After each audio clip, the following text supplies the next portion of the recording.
अल्हम्दुलिल्लाहि रब्बिल आलमीन वल आक़िबतुल मुत्तक़ीन वस्सलातु वस्सलामु अला अशरफिल अंबियाइ वल मुरसलीन नबीना मुहम्मदिन व अला आलिहि व सहबिहि अजमईन। अल्लाह रब्बुल आलमीन का शुक्र, उसका एहसान है और सारी तारीफ़ें अल्लाह रब्बुल आलमीन के लिए हैं और नबी करीम सल्लल्लाहु अलैहि वसल्लम पर दरूद व सलाम नाज़िल हों। अल्लाह रब्बुल आलमीन ने हमारे लिए हलाल और पाकीज़ा चीज़ें इख्तियार की और उन्हें हमें इस्तेमाल करने का हुक्म दिया और हराम और बुरी चीज़ों को, ख़बीस चीज़ों को इस्तेमाल करने से हमें मना किया और बेशुमार वो चीज़ें जो हलाल और तय्यब हैं वो हमें खाने के लिए कहा और बेशुमार वो ऐसी चीज़ें हैं कि जो बुरी चीज़ें हैं, जिनके नुकसान हैं, उनसे हमें अल्लाह और उसके रसूल सल्लल्लाहु अलैहि वसल्लम ने उनके इस्तेमाल से हमें मना किया। इसी तरीके से एक हराम करदा चीज़ों में से, एक बुरी चीज़ में से, एक ख़बीस चीज़ में से वो ये है कि जो सिगरेट का इस्तेमाल है, जिसको अरबी में दुखान कहते हैं, ये भी एक ख़बीस चीज़ है, क्योंकि अल्लाह रब्बुल आलमीन ने कुरान करीम में फरमाया वयुहिल्लु लहुमुत-तय्यिबात वयुहर्रिमु अलैहिमुल ख़बाइस, कि अल्लाह ने आपके लिए पाकीज़ा चीज़ों को, तय्यब चीज़ों को, अच्छी चीज़ों को हलाल किया है और ख़बीस चीज़ों को आपके लिए मना किया है। हर वो आदमी जो अक्ल व शऊर रखता है, जो अक्ल व दानिश रखता है, जिसके पास अक्ल सलीम और क़ल्ब सलीम है, वो ये तसव्वुर करता है, वो ये समझता है कि सिगरेट का इस्तेमाल और नशा आवर चीज़ों का इस्तेमाल ये एक ख़बीस अमल है, ये एक बुरा अमल है और वो जो इस्तेमाल करने वाला है, अगर उसको अल्लाह ने अक्ल व शऊर दी है तो वो अगरचे इस्तेमाल कर रहा है, लेकिन वो ये समझता है कि ये चीज़ मेरे लिए नुकसानदेह है और मुझे इससे बचना चाहिए। शरीयत में सबसे पहले इसको ख़बीस कह के इसकी बुराई को बयान किया और इसकी मज़म्मत बयान की। दूसरी चीज़ इसके मज़मूम होने के लिए ये है कि इसलिए कि इसके इस्तेमाल में अपने आप को हलाकत की तरफ डालना है और कुरान करीम ने फरमाया वला तुल्क़ू बिअयदीकुम इला तहलुका, कि आपने आप को जानबूझकर हलाकत के अंदर न डालो। और अल्लाह रब्बुल आलमीन ने सूरह निसा के अंदर फरमाया वला तक़तुलू अनफुसकुम, आपने आप को कत्ल ना करो। तो गोया कि इन दो आयतों में अल्लाह रब्बुल आलमीन ने अपने आप को हलाकत के अंदर डालना, इस चीज़ से अल्लाह तबारक व तआला ने मना किया है। और इसमें कोई शक नहीं है कि सिगरेट और नशा आवर चीज़ों का इस्तेमाल इंसान को हलाकत की तरफ ले जाता है और ये माहिर अमराज जो हैं वो ये कहते हैं कि ये चीज़ें भी इंसान की हलाकत का सबब बनती हैं। अगरचे ये आहिस्ता आहिस्ता हलाकत का सबब बनती हैं, लेकिन ये भी उलमा कहते हैं कि जिस तरीके से कोई आदमी अपने आप को कत्ल करता है उसकी मज़म्मत है, इसी तरीके से ये जो नशा आवर चीज़ें हैं, खुसूसन जो सिगरेट है, इनके इस्तेमाल करने से भी आदमी खुदकुशी के ज़ुमरे के अंदर दाखिल हो जाता है। और अल्लाह के नबी ने फरमाया कि कोई आदमी अगर जहर पी के अपने आप को हलाक करेगा तो क़यामत के दिन उसके हाथ के अंदर जहर होगा जिसको वो खाएगा और उससे मरेगा और क़यामत और हमेशा वो उसी के अंदर रहेगा। अगर किसी आदमी ने अपने आप को किसी लोहे की चीज़ से हलाक किया तो उसके हाथ में वो लोहा होगा और उसको वो अपने पेट के अंदर मार रहा होगा, उससे अपने आप को हलाक कर रहा होगा। इसी तरीके से अगर कोई आदमी इन चीज़ों के इस्तेमाल करने से नशा आवर चीज़ों के इस्तेमाल करने से मर जाता है तो वो भी हलाकत में अपने आप को डालने वाला तस्वर किया जाएगा और अपने आप को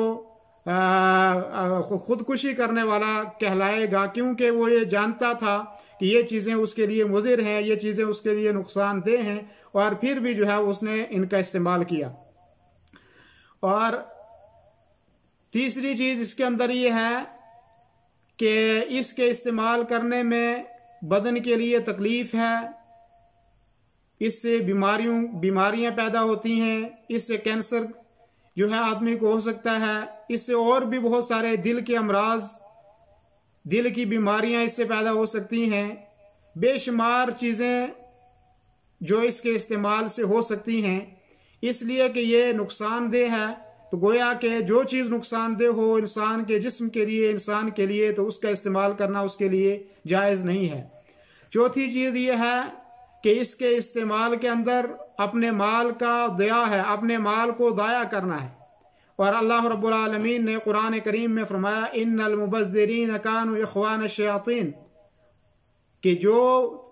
फजूल खर्ची करने वाले हैं वो शैतान के भाई हैं। तो गोया कि ये नशा आवर चीज़ें ख़रीदना, चाहे वो शराब हो, चाहे वो सिगरेट हो, चाहे कोई और चीज़ हो नशा आवर, तो गोया कि वो अपने माल को दाया करना है। और जो अपने माल को दाया करे वो शैतान का भाई तस्वर किया जाता है। और भला उस आदमी से बड़ा कोई बेवकूफ़ और जालिम होगा कि जो अपने माल को अपने हाथ से आग के ज़रिए से जला रहा है और उसको ज़ाया कर रहा है। और इसी तरीके से इसलिए भी कि क़यामत के दिन इस चीज़ की पूछ होगी। अल्लाह के नबी सल्लल्लाहु अलैहि वसल्लम ने फरमाया कि सही मुस्लिम की रिवायत है कि बनी आदम के कदम उस वक्त तक अपनी जगह से हिल नहीं सकेंगे जब तक कि उसको चंद चीज़ों के मुतालिक पूछा न जाए और वो उसका जवाब न दे। फरमाया कि उससे पूछा जाएगा अन उम्रिही फीमा अफना, इस उम्र के मुतालिक कि इसको इसने कहाँ पे ज़ाया किया, क्या इबादतों में ज़ाया किया, लहव लाइब में ज़ाया किया, मनशियात के इस्तेमाल में ज़ाया किया, शराब नोशी में इस्तेमाल किया, सिगरेट और बीड़ी और तंबाकू और इन चीज़ों के अंदर उसने इसको ज़ाया किया। और इसी तरह पूछा जाएगा वान इल्मिही फीमा फ़अल, जो अल्लाह ने तुझे इल्म दिया था उस इल्म के साथ तूने क्या किया, उस इल्म को कहाँ पे इस्तेमाल किया, उस इल्म से कितना फ़ायदा दिया तूने लोगों ने। अल्लाह मेरी और आपकी हिफाज़त फरमाए और हमें आपने इल्म को अपने लिए फ़ायदा मंद बनाने और दूसरों के लिए फ़ायदा मंद बनाने की तौफीक दे अल्लाह रब्बुल आलमीन। और इसी तरीके से पूछा जाएगा व अन मालिही मिन ऐन इक्तसबहु व फीमा अनफ़क़ह, कि ये माल तूने कहाँ से लिया और कहाँ पे इसको खर्च किया। तो ये भी अल्लाह तबारक व तआला क़यामत के दिन हमें पूछेगा। तो गोया कि जो माल के मुतालिक, अपनी नफ्स के मुतालिक हमें पूछा जाएगा। तो इसलिए साबित ये हुआ कि ये माल को दाया करना है और क़यामत के दिन हमें इसके मुतालिक जवाबदेह होंगे हम, और हमें जवाब देना पड़ेगा। पांचवी चीज़ ये है कि सिगरेट के इस्तेमाल से या नशा आवर चीज़ों के इस्तेमाल से सिर्फ ये बुराई उस तक महदूद नहीं रहती है कि सिर्फ उसकी ज़ात को नुकसान हो, उससे उसको नुकसान हो, बल यतअद्दा ज़ररुहु इला ज़ौजतिही व औलादिही व अक़रिबाइही व जुलसाइही, बल्कि इसका ये ज़रर उसके नफ्स को पहुंचने के साथ उसकी बीवी को पहुंचता है, उसके बच्चों को पहुंचता है, उसके रिश्तेदारों को पहुंचता है, उसके करीब वालों को पहुंचता है, उसके साथ बैठने वालों को पहुंचता है। गोया कि ऐसा नुकसान कि जिसकी से उसको भी नुकसान होता हो, दूसरों को नुकसान होता हो, ऐसी चीज़ का इस्तेमाल करना मना है। इसलिए कि अल्लाह के नबी सल्लल्लाहु अलैहि वसल्लम ने फरमाया ला दरर वला दिरार, कि ना आप खुद तकलीफ अपने आप को पहुंचाओ और ना किसी आप दूसरे को तकलीफ दो। तो गोया इससे यह साबित हुआ कि जो चीज़ अपने लिए नुकसानदेह हो, दूसरों के लिए नुकसानदेह हो, तो उसका इस्तेमाल करना हराम और नाजायज़ है, उसका इस्तेमाल नहीं कर सकते हम। इसी तरीके से छठी चीज़ के बारे में यह है कि सिगरेट के पीने से खुसूसन आदमी के मुंह से एक बदबू निकलती है, और ये बदबू उसके जिस्म पे भी लगती है, उसके कपड़ों पे भी लगती है, उससे जो है दूसरों को भी मुंतकिल होती है। यहाँ तक कि कुछ तबीब लोग ये कहते हैं कि ये जो इसका धुआं है, ये इसकी जो बदबू है, जो इस्तेमाल नहीं करता, ये उसके लिए और ज़्यादा मुदिर है, और ज़्यादा उसके लिए तकलीफ दे है। तो ये जो चीज़ दूसरों के लिए तकलीफ दे हो तो वो इस्तेमाल करना जायज़ नहीं है। और इसी तरीके से इसको जबकि अल्लाह के नबी सल्लल्लाहु अलैहि वसल्लम ने फरमाया कि कोई आदमी प्याज और थूम खा के जो है वो मस्जिद के अंदर ना जाए, इसलिए कि जिस चीज़ से इंसान को तकलीफ होती है उससे फरिश्तों को भी तकलीफ होती है। सही रिवायत है ये। तो गोया कि इससे फरिश्तों को भी तकलीफ होती है बदबू से, और इंसानों को भी तकलीफ होती है, लिहाजा इस चीज़ का इस्तेमाल भी करना सही नहीं है। और इसलिए हमें ये कोशिश करनी चाहिए कि हम अच्छाई के कामों में ताउन करें अपने पैसे को हलाल जगह पे इस्तेमाल करें, ये पैसा ऐसी जगह में इस्तेमाल करें कि जो हमारे लिए सदका का जरिया बने, जो हमारे मरने के बाद हमारे लिए सदका जारिया का जरिया हो, जो हमारे लिए नेकियों का जरिया हो। अगर वही पैसा जो हम दिन में इस्तेमाल करते हैं, अगर हम उसका हिसाब लगाएं, किसी यतीम का, किसी बच्चे की तालीम का जो है हम जो वो उठाएं, उसकी तालीम की जिम्मेदारी उठाएं, किसी गरीब की हम कफालत का जरिया बने, किसी यतीम बेटी की रिश्तेदारी करने का हम जरिया बने, यानी कोई और काम उससे करें तो वो हमारे लिए सदका जारिया का जरिया है। और इसी तरीके से जो दूसरे लोग हैं उनको भी ऐसे लोगों का तावन नहीं करना चाहिए, खुसूसन जो लोग सिगरेट बेचते हैं, जो मंशियात बेचते हैं, उनके बारे में भी मना है कि उनके लिए बेचना जायज़ नहीं है, उनको इसकी कमाई खानी जायज़ नहीं है। और बेशुमार फतावे सऊदी उलमा के इसके ऊपर मौजूद हैं। वही आदमी इनकार कर सकता है कि जो अपने आप को खलाकत के अंदर डालते हो, जो मुआनिद हो, जो सरकश हो, वही इसका इनकार कर सकता है, और कोई इसका इनकार नहीं कर सकता। अल्लाह रब्बुल आलमीन ने कुरान में फरमाया वतआवनु अलल बिर्रि वत्तक़वा, नेकी के कामों में, अल्लाह की भलाई के मामले में तावन करो लोगों का, वला तावनु अलल इस्म वल उद्वान, बुराई के कामों पर किसी का और सरकशी के मामलात में किसी का तावन ना करो। और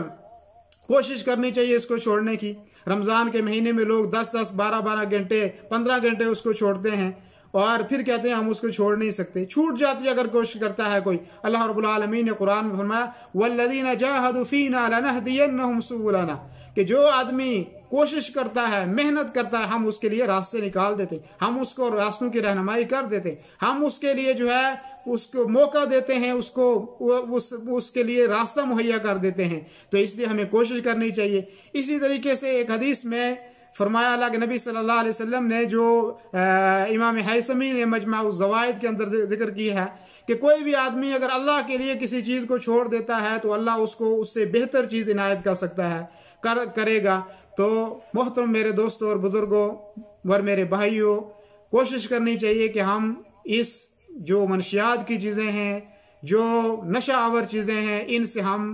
बचें और इनको अपनी ज़िंदगी से दूर करें, और अपने आप को भी, अपने अहल याल को भी, और जो अपने चाहने वाले हैं उनको भी हम इस चीज़ से दूर रखें। ये हमारे लिए भी नुकसानदेह है, हमारे माशरे, हमारे माहौल, हमारी बरादरी, हमारे सकाफत, सब के लिए ये नुकसानदेह है। और जो चीज़ और जो पैसा हम इस बुराई के काम पर खर्च करते हैं उसको हम किसी जायज़ और मुनासिब जगह पे खर्च करें, जो हमारे मरने के बाद हमारे लिए फ़ायदे का बाइस हो, जो हमारे लिए अच्छाई का बाइस हो। वसल्लल्लाहु वसल्लम अला नबीना मुहम्मद व अला आलिहि व सहबिहि अजमाइन।